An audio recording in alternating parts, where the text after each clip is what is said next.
Welcome to the Raiders facility where Las Vegas is opening up their training camp for the 2022 season. Josina Anderson alongside Brian McFadden. The rookies reported on Monday, the veterans on Wednesday.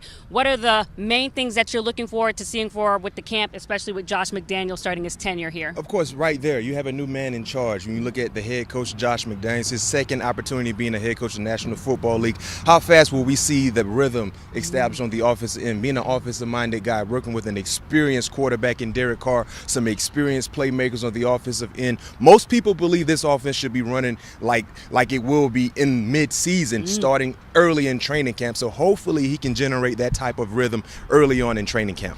And then the other thing, too, is just Derek Carr obviously needing to prove himself. A little bit of pressure with these added pieces because you got Davante Adams now, one of their first top wide receivers since Amari Cooper. What are you expecting to see just from that combo? Outstanding numbers. I mean, when you look at Derek Carr, he put up real good numbers last year. We understand the team success, being able to get into the playoffs and be one possession away from beating the Cincinnati Bengals. But you look at his numbers, over 4,800 yards, 20-plus touchdowns. He was able to do that without Davante Adams. Now, if you throw Adams into the mix, I believe Derek Carr is going to put up outstanding numbers. And once again, I've been saying this the entire offseason. Put some respect on Derek Carr's name, because when you talk about the quarterbacks in the AFC West, we understand Mahomes, Herbert, Russell. But Derek Carr can play football too, and he's going to show everyone that this year. So many new added pieces here with the Raiders. A lot to look forward to as we both watch training camp today. Now we'll send it back to the studio.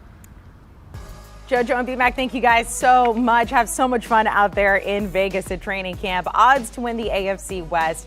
Are we sleeping on the Raiders? You got the Chiefs there, plus 155, followed by the Broncos and Chargers, both at plus 250, and then the Raiders a distant fourth.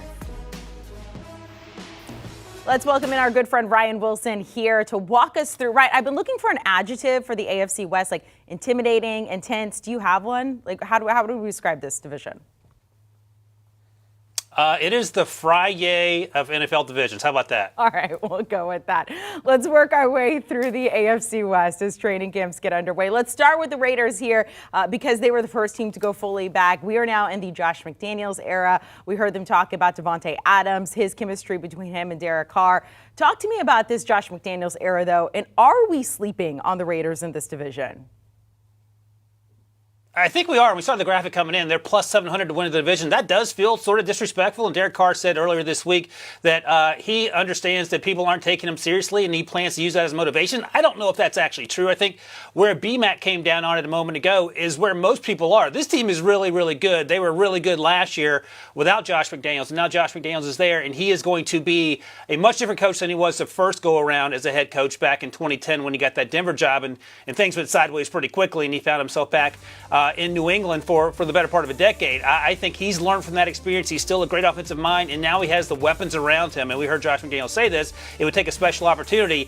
Las Vegas, Derek Carr, the addition of Davante Adams, a really good defense, even in that incredibly tough division, feels like it checks all the boxes. And I expect, in much the same way that BMAC just mentioned, this team to come out and fire on all cylinders pretty quickly, primarily because Derek Carr, whether you like him or not, is a really good football player. And I think he's earned that respect over the course of his career, former second-round pick, now playing like one of the 5 or 6 best quarterbacks in the NFL. Do you want a sports network that delivers everything that matters about the game? The highlights, the picks, the instant analysis, no yelling, no fake debates, no politics.